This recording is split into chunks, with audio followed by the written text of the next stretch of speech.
For the first time in 15 years, I had an ally in Maplewood. Someone who wanted the truth as much as I did. As I walked to my car, I didn't notice the black sedan parked across the street, its driver watching me through tinted windows. I didn't see him pick up his phone and make a call. I didn't know that finding the envelope was about to become much more dangerous than I'd imagined. Riverfront Park hadn't changed much. Same weathered gazebo, same willow trees trailing fingers in the water. At 6 o'clock, the autumn sun was already setting, casting long shadows across the grass. I sat on a bench facing the water, waiting for Emma.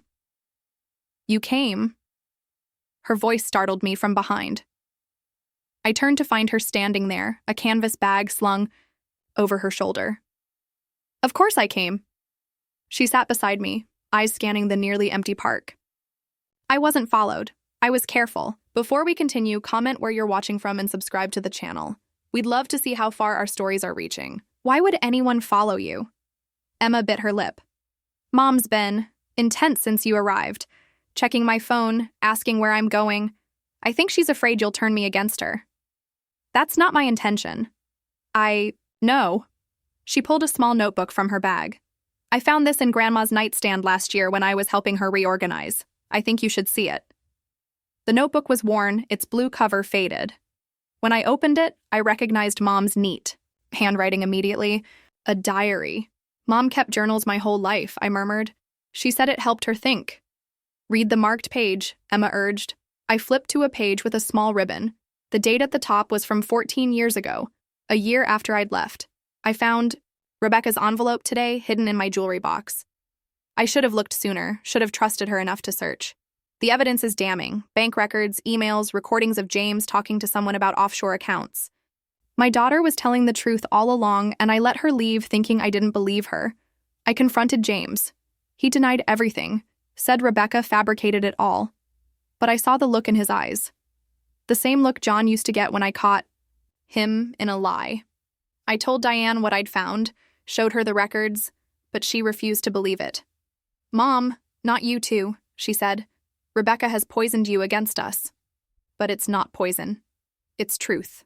A truth I'm now too late to act on. Rebecca is gone, untraceable. All my letters returned. I've lost my daughter because I hesitated, because I didn't stand by her when she needed me most. My hands trembled. She knew. She found it. Emma nodded. "Keep reading." I turned the page. James came by today, asking about Rebecca's envelope. When I refused to give it to him, he threatened to cut off my access to Emma. "You're getting confused in your old age," he said. "Maybe you shouldn't be alone with a child." I hid the envelope somewhere new. "James will never find it." "She hid it again," I said, looking up at Emma. "Did she ever tell you where?" "No." Emma took the journal back. "But there's more. She wrote about it for years, always afraid he'd find it." The last entry about the envelope was 3 years ago, before her memory started slipping. My chest tightened. "We need to find it before it's too late." "I have keys to the house. Mom's staying at the hospital until 8. The night nurse brings dinner then." I checked my watch. "That gives us about an hour. Let's go." The old Morgan house looked smaller than I remembered. Paint peeled near the porch roof, and the garden beds I'd once tended lay dormant. Emma unlocked the front door, glancing nervously over her shoulder, before ushering me inside. The familiar smell hit me first. Lemon polish and the faint sweetness of Mom's potpourri. For a moment, I froze in the entryway, overwhelmed by memories. "We should start in Grandma's room," Emma whispered, though we were alone. Mom's bedroom was at the back of the house, overlooking what had once been a vegetable garden. The space was meticulously neat. Bed corners crisp, dresser tops dusted. So like her. "Where do we start?" I asked, suddenly overwhelmed by the task. She said she moved it from the jewelry box, Emma mused, opening the closet. "Somewhere James wouldn't think to look." We searched methodically, checking under floorboards, behind picture frames, inside hollowed-out books. Nothing. "Wait," I said suddenly, noticing the hope chest at the foot of Mom's bed. She always kept Dad's things in there. James wouldn't touch anything of Dad's. He was too threatened by his memory. Emma helped me move the heavy chest away from the wall. Unlike everything else in the room, it was dusty, untouched. I lifted the lid, revealing neatly folded sweaters that had belonged to my father. Check the lining, Emma suggested. I removed the sweaters carefully, feeling along the bottom of the chest. Nothing. I examined the sides, the corners. Then my fingers found it. A small tear in the fabric lining at the back. Reaching inside, I felt paper. I think I've got it, I whispered, carefully extracting a sealed manila envelope. The front bore a single word in Mom's handwriting. Truth. My hands shook as I broke the seal. Inside were the documents I'd originally gathered. Bank statements showing transfers to offshore accounts, emails between James and his accomplices, a USB drive that contained recorded conversations. But there was something else too. Newer additions. Financial records from after I'd left, showing how James had continued embezzling for years. A police report from when he'd been arrested for drunk driving with Emma in the car, and a letter from Mom to me, dated just 2 years ago. Rebecca, if you're reading this, you've finally come home. I've added to your evidence over the years, gathering what I could. James continued his schemes long after you left, though on a smaller scale. He was eventually caught, not for the embezzlement, but for tax evasion. He served 6 months, divorced Diane, and moved to Florida with a woman half his age. Diane still doesn't know the full truth. She believes he made poor investment choices, and that his drinking was triggered by the stress you caused. I've tried to tell her, but she can't face it. To admit James was guilty would be to admit she chose him over you, and that guilt would destroy her. I hope someday you'll come home, and we can heal this family. I miss you more than words can say. I believe you. I always should have. All my love. Mom tears blurred my vision. She believed me, I whispered. Emma squeezed my shoulder. She never stopped hoping you'd come back. A noise at the front of the house made us both freeze. Is that Mom? Emma breathed. She's early. I quickly returned the documents to the envelope. We need to hide this. Give it to me, Emma said, taking the envelope and stuffing it into her bag. I'll create a distraction. You slip out the back door. Emma? We both turned to find Diane standing in the doorway, her face contorting from confusion to fury. What is she doing here? She demanded, glaring at me. In Mom's room? I invited her, Emma said, stepping between us. You had no right. I had every right, Emma shot back. This is my grandmother's house too, and Aunt Rebecca is still family, whether you want to admit it or not. Diane's eyes darted to Emma's bag. What did you take? What are you hiding? Nothing, Emma lied, but her hand tightened protectively around the strap. Show me, Diane demanded, reaching for the bag. Emma backed away. No. It's the envelope, isn't it? Diane's voice was shaking now. The one Mom was always going on about? The one that supposedly proves Rebecca's innocence? My breath caught. You knew about it? Of course I knew, Diane shouted. Mom never stopped talking about it, never stopped trying to make me read it. But I didn't need to. I knew the truth. Did you? I stepped forward. Or did you just know what James told you? What you needed to believe to justify choosing him over me? Diane flinched as if struck. Get out of my house. Aunt Rebecca was just leaving, Emma said, moving toward the door. And so am I. You're not taking that envelope, Diane said, blocking their path. Yes, she is, came a deep voice from behind Diane. We all turned to see Rob Mitchell, Police Chief Mitchell, standing in the hallway, looking grave. Rob? Diane seemed confused by his presence. What are you doing here? I followed Emma from the park, he admitted. I've been keeping an eye on things since Rebecca returned. My stomach nodded. Why would you do that? Because James Carter is back in town, Rob said grimly. And he's looking for that envelope. James is back? The name fell from my lips like a stone. Since when? Arrived yesterday, Rob said, stepping fully into the room. I got a call from the sheriff in Tampa. James skipped out on his parole hearing. Parole? Diane's voice shook. What are you talking about? Rob's eyes softened with sympathy. He's been in prison for the past 18 months, Diane. Securities fraud. He was supposed to serve 5 years. The color drained from Diane's face. That's not possible. He calls every month from his condo in Florida. Emma moved to her mother's side. Mom, there's a lot you don't know. I need to sit down, Diane whispered, sinking onto Mom's bed. For the first time, she looked fragile, uncertain. Rob turned to me. "That envelope, I'm guessing it contains evidence against James?" I nodded. "From 15 years ago, plus more that Mom collected after I left. Then we need to get it somewhere safe." He glanced at his watch. "James was spotted at the Bluebird Motel 2 hours ago. It won't take him long to start looking here." "Why would he care about old evidence?" Diane asked, her voice hollow. "The statute of limitations." "There's no statute of limitations on what he did in Florida," Rob said. "And if the evidence in that envelope connects him to those crimes," understanding dawned on Diane's face. "He's running." Yes, Rob confirmed. "And he's desperate." The reality of the situation settled over us like a heavy fog. This wasn't just about clearing my name anymore. It was about protecting ourselves from a man with nothing left to lose. "We need to get back to the hospital," I said suddenly. "If James is looking for the envelope, he might think Mom has it." Rob nodded. "I'll drive. My squad car's outside." "I'll take my own car," Diane said, standing shakily. I need time to think." "Mom, I don't think you should be alone right now," Emma started, but Diane waved her off. "I'm fine. I just need a minute. Go with them. I'll meet you there." Emma hesitated, then handed the envelope to Rob. "Keep this safe." Outside, the autumn evening had fully descended, streetlights casting pools of yellow on the sidewalk. Rob ushered Emma and me into his cruiser, placing the envelope in a locked compartment under the dashboard. "I should have believed you," he said quietly, as we pulled away from the curb. 15 years ago, I knew something wasn't right about James's story. "Why didn't you say anything?" I asked. He gripped the steering wheel. "By the time I pieced it together, you were gone. No forwarding address, no contact information. I tried to reopen the case, but without you to testify." "So you knew? All this time?" I suspected. He corrected. "But suspicion isn't proof. When your mother started showing me documents a few years ago, it confirmed what I'd thought." He glanced at me. "She never gave up on clearing your name, Rebecca." The hospital parking lot was crowded when we arrived. Rob parked in a reserved space near the entrance, badge displayed on the dashboard.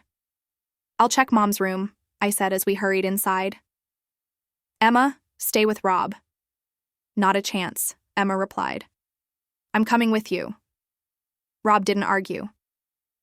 "I'll alert hospital. Security to watch for James. He's 5'11", gray hair, probably wearing a suit. He always did like to look respectable." The elevator seemed painfully slow.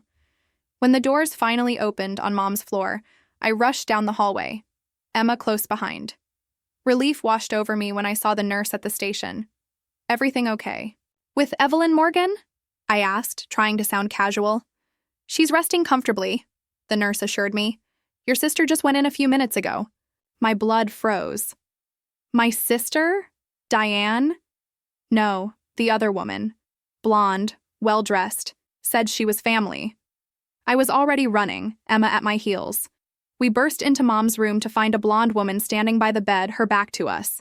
She turned, startled, and I realized with a shock that it wasn't a woman at all. It was James wearing a wig. "Rebecca," he said, his voice still smooth as oil despite the years. "What a lovely reunion, and Emma, all grown up." "Get away from my grandmother," Emma demanded. James smiled, but it didn't reach his eyes. "Now, is that any way to talk to your father after all these years?" "You're not my father," Emma spat. "You lost that right a long time ago." His expression hardened. "Where is it, Rebecca?" "Where's what?" "Don't play stupid." "The envelope. Evelyn's little treasure trove of evidence." "Safe," I said, moving slowly into the room, positioning myself between him and Mom's bed, and in the hands of the police. Something dangerous flashed in his eyes. "You're lying. Chief Mitchell has it right now. It's over, James." He laughed. A harsh sound. "It's never over. Do you have any idea who I'm connected to? Who helped me set up those accounts 15 years ago? People with power, Rebecca. People who can make problems disappear." "Like they made you disappear from prison?" Emma challenged. "You're a fugitive, Dad. How long do you think you can run?" "As long as I need to." He reached into his jacket pocket. I tensed, expecting a weapon, but he withdrew a phone instead. "I have friends waiting outside. One call, and they'll help me leave town. All I need is that envelope." "It's not happening," I said firmly. James's gaze shifted to Mom's unconscious form. She always was loyal to you. Even after you abandoned her, she kept looking for evidence, kept believing in poor, wronged Rebecca. Stay away from her, I warned. Or what? You'll scream? Create a scene? How well did that work out for you last time? Behind me, I felt Emma moving slowly toward the call button near Mom's bed. Why come back now? I asked, keeping his attention on me. After all these years? The original embezzlement? You got away with it? No one could prosecute you now. True, he conceded, but some of the later activities. Well, let's just say there are no statutes of limitations on certain types of fraud. And your mother was very thorough in her record keeping. So thorough that she got you arrested in Florida, I guessed. His eyes narrowed. She sent an anonymous package to the SEC. Took them years to build a case, but eventually... He shrugged. I underestimated her. I won't make that mistake again. It's too late, I said. The evidence is already with the police. Then I'll just have to... The door burst open. Rob stood there, gun drawn. James Carter, you're under... Arrest! James's face contorted with rage. He lunged toward Mom's bed, toward the window behind it, but Emma was faster. She pressed the emergency call button, then grabbed the pitcher of water from the bedside table, hurling it at James's face. He stumbled, slipping on the spilled water. Rob moved in quickly, securing his wrists with handcuffs as 2 security guards appeared in the doorway. This isn't over, James snarled as they led him away. You think your troubles are finished? They're just beginning. Ask her about the money, Diane. Ask your precious sister where the missing $1 million went. Only then did I notice Diane standing in the doorway, her face ashen. Is it true? She whispered. Did Mom help get him arrested in Florida? I nodded. According to the letter she left, she'd been gathering evidence for years. Diane stepped into the room, moving past me to Mom's bedside. She took her hand gently. I should have listened to you, she murmured. Both of you. For a moment, no one spoke. Then impossibly, Mom's fingers twitched in Diane's grasp. Mom? Diane's voice broke. Mom's eyes fluttered open, unfocused at first, then settling on Diane. She tried to speak, but only a small sound emerged. Don't try to talk, Diane soothed. You're okay. We're all okay now. Mom's gaze shifted, finding me. Recognition flickered, and her lips curved into a faint smile. Her hand lifted slightly from the bed, reaching for me. I stepped forward, taking it. I'm here, Mom. I came back. She squeezed my fingers weakly, then her eyes moved to Emma, standing beside me. Another smile, fainter but unmistakable. The doctor, Emma said, already heading for the door. I'll get the doctor. Left alone with Mom and Diane, I felt 15 years of hurt and anger begin to dissolve. Not gone. Such wounds never truly disappear, but softer now, less jagged. Rebecca, Diane said, her voice barely audible. I'm sorry. I should have believed you. I looked at my sister across Mom's bed. The woman who had once called me heartless, who had chosen her husband over her sister, who had spent 15 years believing the worst of me. And I saw what James had stolen from both of us, years we could never get back. It's not too late, I said, reaching out my free hand to her. We can start again. As Diane's fingers intertwined with mine, Mom's smile widened. She couldn't speak, couldn't tell us what she was thinking, but the joy in her eyes said everything. Her daughters, together again at last. Outside the window, the first stars of evening appeared in the darkening sky. A new beginning, born from the ashes of the truth. Spring arrived in Maplewood with a burst of color. Cherry blossoms lined Main Street, and daffodils dotted the lawn of the Morgan family home. 6 months had passed since that night in the hospital. 6 months of healing, of difficult conversations, of rebuilding what had been broken. I stood in the garden behind the house, surveying the freshly turned soil where Mom and I had just planted white rose bushes. They'll bloom beautifully this summer, Mom said, her speech still slightly slurred from the stroke but growing stronger each day. Her recovery had been remarkable. Partial mobility returned within weeks, speech following more slowly. I hope so, I smiled, helping her to the garden bench. Emma said she'd stop by later to help with the vegetable beds. That girl, Mom chuckled, works full-time at the library, volunteers at the hospital, and still finds time to garden with her old grandmother. She gets that from you, the boundless energy. Mom squeezed my hand. She gets it from both of us, I think. The past 6 months had transformed all our lives. After James's arrest, the full extent of his crimes came to light. Beyond the original embezzlement at Miller Manufacturing, he'd been involved in multiple fraud schemes across 3 states. The evidence in Mom's envelope, combined with what authorities already had, ensured he wouldn't see freedom for decades. For me, vindication came with mixed emotions. Relief, certainly, but also a lingering sadness for the years lost, the damage done to my family. Diane had struggled the most, learning that her ex-husband was not only guilty of everything I'd accused him of, but worse, had shaken her to her core. She'd retreated into herself at first, overwhelmed by guilt and shame. But gradually, with family therapy and time, we'd begun to rebuild our relationship. "There she is," Mom said, nodding toward the side gate where Diane was entering, carrying a paper bag. "I brought lunch," she called, lifting the bag. "Emma's meeting us here in 20 minutes. As Diane approached, I noticed the subtle changes in her. She stood straighter now, smiled more easily. The burden of defending James's lies had been lifted from her shoulders. "You two have been busy," she observed, eyeing the newly planted rose bushes. "Your sister did most of the work," Mom said. "I just supervised." We moved inside to the kitchen, the heart of the house where so many family meals had been shared over the years. As Diane unpacked sandwiches from the local deli, I poured iced tea into glasses. "I spoke with Rob this morning," Diane said, her tone casual but her eyes watchful. "He said the U.S. attorney officially closed the investigation into the missing funds. James's final accusation as he was led away in handcuffs. The $1 million that had disappeared from one of the offshore accounts. For months, it had been a cloud hanging over my vindication, a final question mark. Did they determine what happened to it?" Mom asked. "Apparently it was transferred to a children's hospital in Chicago," Diane said. "Anonymous donation. 5 years ago."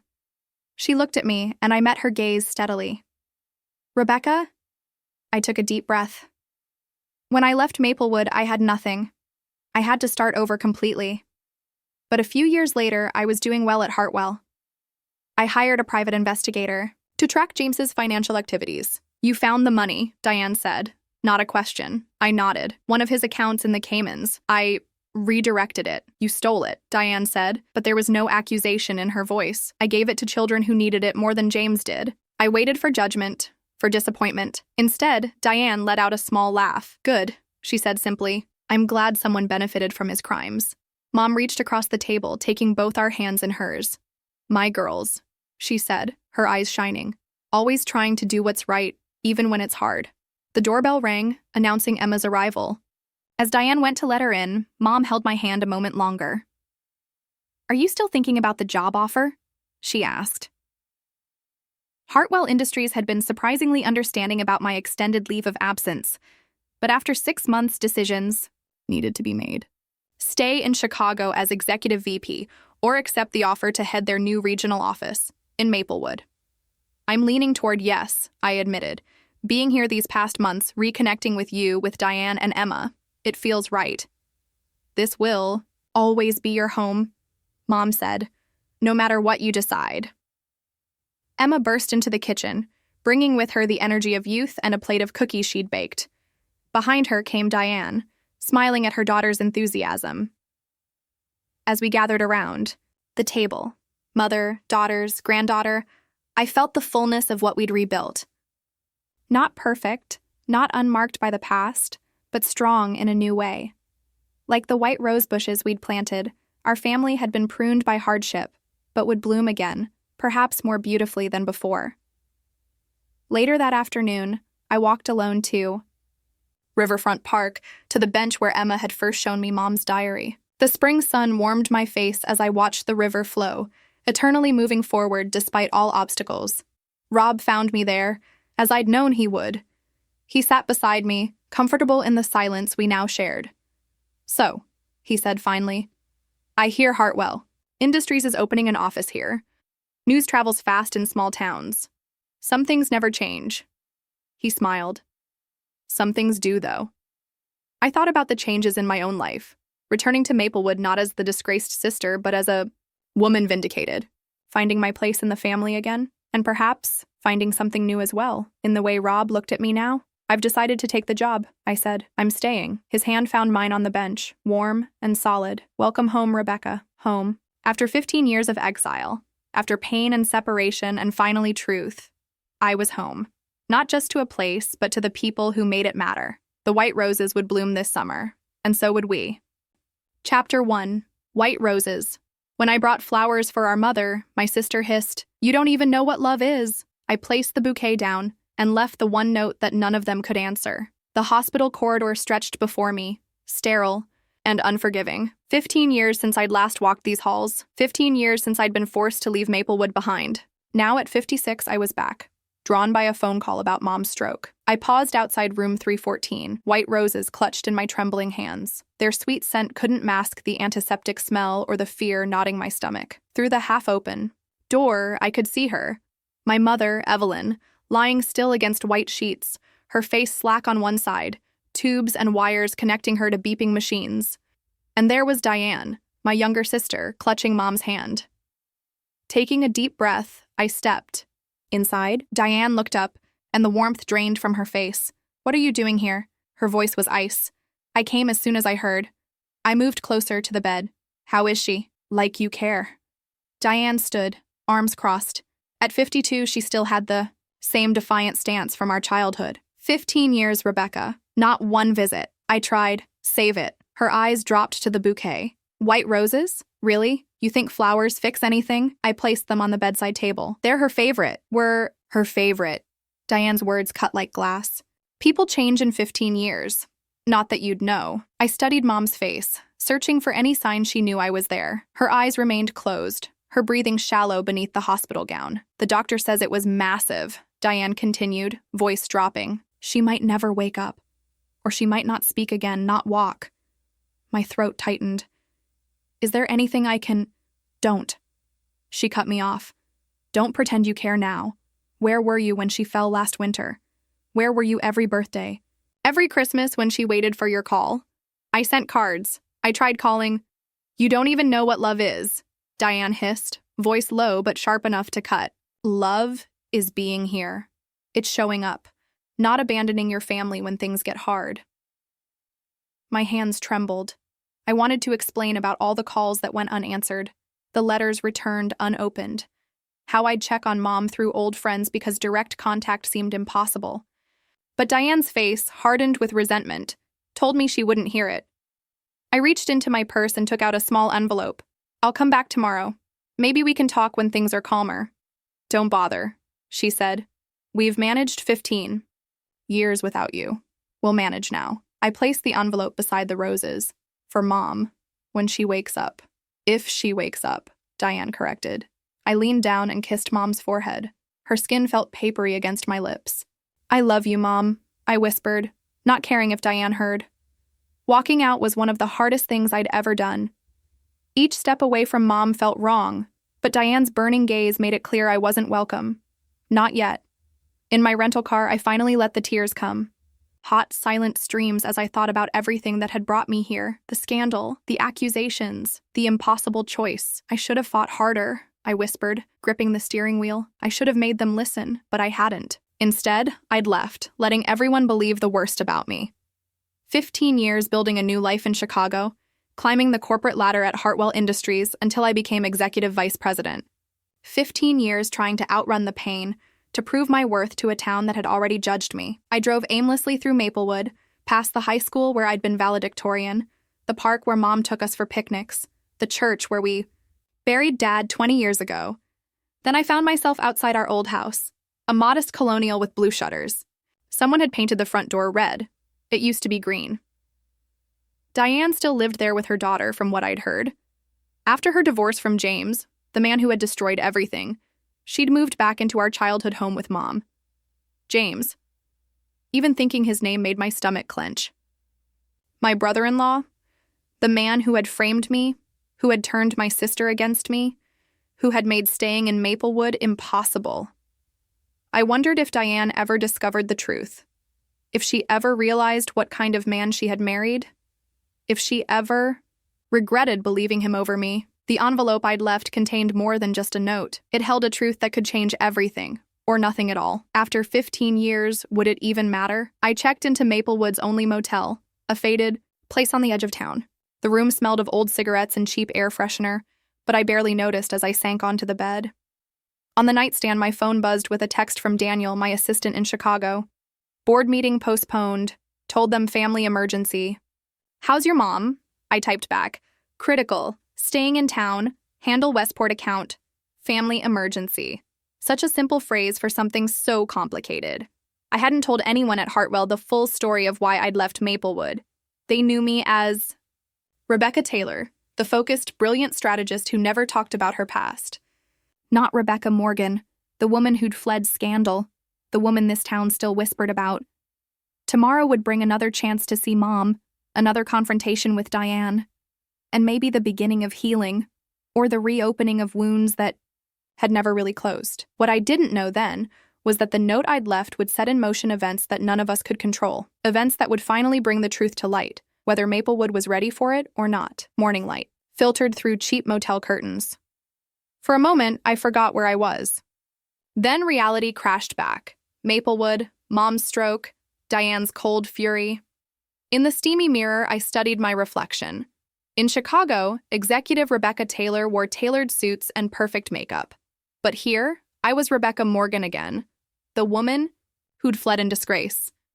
I chose simple black slacks and a blue blouse instead. No armor today. The diner on Main Street hadn't changed. Same cracked vinyl booths, same faded menu. It wasn't long before I felt the stares, heard the whispers. That's Rebecca Morgan. After all these years. The nerve showing up now. A silver-haired woman approached. Rebecca, Nancy Wilson, I taught your senior English class. Mrs. Wilson, I smiled, genuinely happy to see a friendly face. She slid into the booth. I heard about Evelyn. How is she? Critical? The doctors aren't sure if. My voice caught. Nancy patted my hand. Your mother is strong, like you. Not everyone thinks I'm strong. Some would say selfish, heartless. Small towns have long memories, she said carefully, and not always accurate ones. The bell above the door jingled. Nancy glanced over and stiffened. I should go, she whispered, sliding out quickly. I turned to see Police Chief Robert Mitchell, my high school sweetheart, now Maplewood's top law enforcement. When his eyes met mine, something flickered in them. Surprise, pain, perhaps a touch of the old warmth. Rebecca. Hello, Rob. Heard you were back. Sorry about your mom. Thank you. An awkward silence stretched between us. Once we'd known every detail of each other's lives. Now we were strangers. How long are you staying? He finally asked. I don't know. Until Mom. He nodded. Things have changed around here. Some things never change, I replied, thinking of the whispers that had followed me. Rob shifted uncomfortably. About what happened? I need to get to the hospital, I cut him off, throwing cash on the table. Some conversations I wasn't ready for. Outside, I breathed deeply. Seeing Rob had unlocked memories I'd carefully buried. I was 38 when my world collapsed. Finance director for Miller Manufacturing. Respected, successful. My sister Diane had married James Carter, the company's charming sales director. Life seemed perfect until I discovered the discrepancies. Miller Manufacturing was missing money, lots of it. I followed the trail straight to James. When I confronted him privately, showing him the evidence, I expected denial. Instead, he laughed. You always were too smart, Becky, he said, using the I, nickname I hated. But nobody will believe you. The evidence can be explained. Who do you think they'll trust? Me, with my perfect family? Or you, the spinster sister who's always been jealous of Diane's happiness? I reported my findings anyway. James was ready. He'd already planted false evidence suggesting I was embezzling. He claimed I'd tried to seduce him when he discovered my scheme. Diane believed him completely. You've always wanted what I have, she sobbed. Mom was torn between her daughters. There must be some mistake, she kept saying. But there was no working it out. Friends avoided me. Even Rob seemed unsure. The final blow came when James manipulated the company's biggest client into filing charges against me. Criminal investigation became the whispered phrase. I went to Mom's house, desperate for someone to believe me. She wasn't home, but Diane was. Mom's blood pressure is through the roof because of you, she said. The doctor says she needs peace. Diane, please, I need you to listen. No, I've chosen my family. You need to leave. I am your family. Not anymore. 2 days later, I made the impossible choice. I left Maplewood, taking a severance that required my silence. It wasn't an admission of guilt, but everyone took it as one. I didn't say goodbye to Mom. I couldn't bear to see doubt in her eyes. Instead, I left a letter explaining everything, begging her to look deeper into James. I never knew if she read it. The hospital seemed quieter this morning. I clutched fresh white roses. When I reached Mom's room, only a nurse was there. You two have been busy, she observed, eyeing the newly planted rose bushes. Your sister did most of the work, Mom said. I just supervised. We moved inside to the kitchen, the heart of the house where so many family meals had been shared over the years. As Diane unpacked sandwiches from the local deli, I poured iced tea into glasses. I spoke with Rob this morning, Diane said, her tone casual but her eyes watchful. He said the U.S. attorney officially closed the investigation into the missing funds. James's final accusation as he was led away in handcuffs. The $1 million that had disappeared from one of the offshore accounts. For months, it had been a cloud hanging over my vindication, a final question mark. Did they determine what happened to it? Mom asked. Apparently, it was transferred to a children's hospital in Chicago, Diane said. Anonymous donation. 5 years ago. She looked at me, and I met her gaze steadily. Rebecca? I took a deep breath. When I left Maplewood, I had nothing. I had to start over completely. But a few years later, I was doing well at Hartwell. I hired a private investigator to track James's financial activities. You found the money, Diane said. Not a question. I nodded. One of his accounts in the Caymans. I redirected it. You stole it, Diane said, but there was no accusation in her voice. I gave it to children who needed it more than James did. I waited for judgment, for disappointment. Instead, Diane let out a small laugh. Good, she said simply. I'm glad someone benefited from his crimes. Mom reached across the table, taking both our hands in hers. My girls, she said, her eyes shining. Always trying to do what's right, even when it's hard. The doorbell rang, announcing Emma's arrival. As Diane went to let her in, Mom held my hand a moment longer. Are you still thinking about the job offer? She asked. Hartwell Industries had been surprisingly understanding about my extended leave of absence, but after 6 months, decisions needed to be made. Stay in Chicago as executive VP or accept the offer to head their new regional office in Maplewood. I'm leaning toward yes, I admitted. Being here these past months, reconnecting with you, with Diane and Emma, it feels right. This will always be your home, Mom said, no matter what you decide. Emma burst into the kitchen, bringing with her the energy of youth and a plate of cookies she'd baked. Behind her came Diane, smiling at her daughter's enthusiasm. As we gathered around the table, mother, daughters, granddaughter, I felt the fullness of what we'd rebuilt. Not perfect, not unmarked by the past, but strong in a new way. Like the white rose bushes we'd planted, our family had been pruned by hardship, but would bloom again, perhaps more beautifully than before.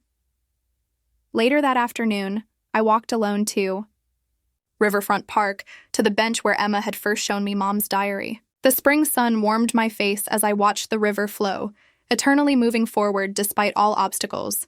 Rob found me there, as I'd known he would. He sat beside me, comfortable in the silence we now shared. So, he said finally, I hear Hartwell Industries is opening an office here. News travels fast in small towns. Some things never change.